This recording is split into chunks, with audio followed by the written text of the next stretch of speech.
नमस्कार. समृद्धीच रेसिपी मराठीमध्ये तुम्हा सर्वांचं अगदी मनापासून खूप खूप स्वागत आहे. आज आपण खमंग आणि कुरकुरीत व तेलात न फुटणारी साबुदाणा वडे बनवणार आहोत. चला तर मग रेसिपीला सुरुवात करूया. त्यासाठी व्हिडिओ स्किप न करता शेवटपर्यंत नक्की पहा. इथे मी 2 वाट्या साबुदाणा घेतलेला आहे. हा साबुदाणा मी 2 पाण्याने स्वच्छ धुवून घेतलेला आहे.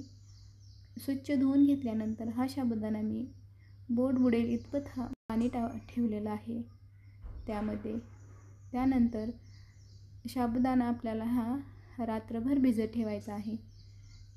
रात्रभर जर तुम्ही भिजत नाही ठेवलं 6 ते 7 तास साबुदाणा आपला भिजत ठेवायचा आहे. तर बघू शकता किती छान आपला साबुदाणा भिजलेला आहे. अशा पद्धतीने आपल्याला साबुदाणा भिजवून घ्यायचा आहे. एकदम चिकट झाला नाही पाहिजे, मोकळा सरसर हा साबुदाणा आपला झालेला आहे. तर अशा पद्धतीने मी आता 6 ते 7 हिरव्या मिरचीचा ठेचा तयार करून घेतलेला आहे आणि त्यामध्ये घातलेला आहे.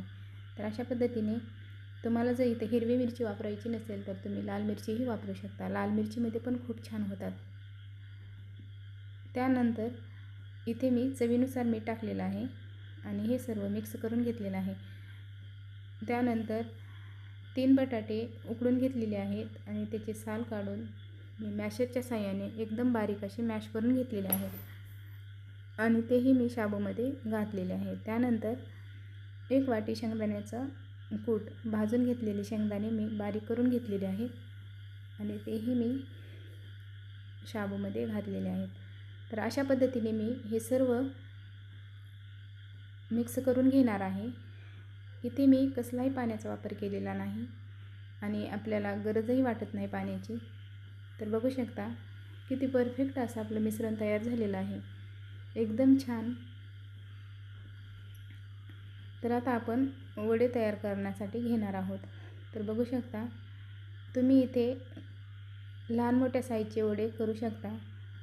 आपल्या आवडीनुसार आपण वडे तयार करणार आहोत. जास्त लहानही नाही आणि जास्त मोठेही नाही, अशा पद्धतीने आपल्याला वडे तयार करून घ्यायचे आहेत.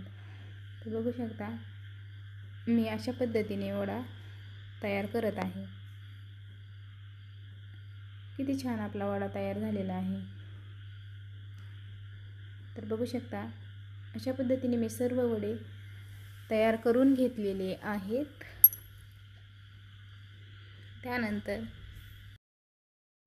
इथे मी 5 वस्तू वापरूनच मी हे मिश्रण तयार केलेलं आहे. त्यानंतर इथे मी सर्व वडे तयार करून घेतलेले आहेत. आता मी हे तेलामध्ये तळून घेणार आहे. तर बघू शकता गॅसवरती कढई ठेवून त्यामध्ये तेल गरम करण्यासाठी ठेवलेलं आहे.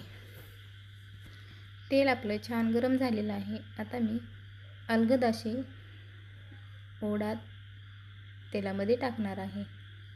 तर अशा पद्धतीने मी 4 ते 5 वडा तेलात टाकलेला आहे. वडा तळताना आपल्याला मंद आचेवरच तळून घ्यायचा आहे. एकदम गॅसची फ्लेम ही कमी ठेवायची आहे.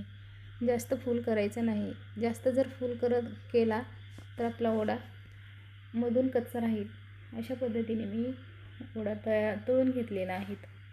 तर बघू शकता कसलाही वडा तेलात फुटलेला नाही. एकदम परफेक्ट असे आपले वडे तयार झालेले आहेत. तर अशा पद्धतीने मी सर्व वडे तळून घेतलेले आहेत. तर अशा पद्धतीची रेसिपी तुम्ही पण एकदा नक्की ट्राय करून पहा.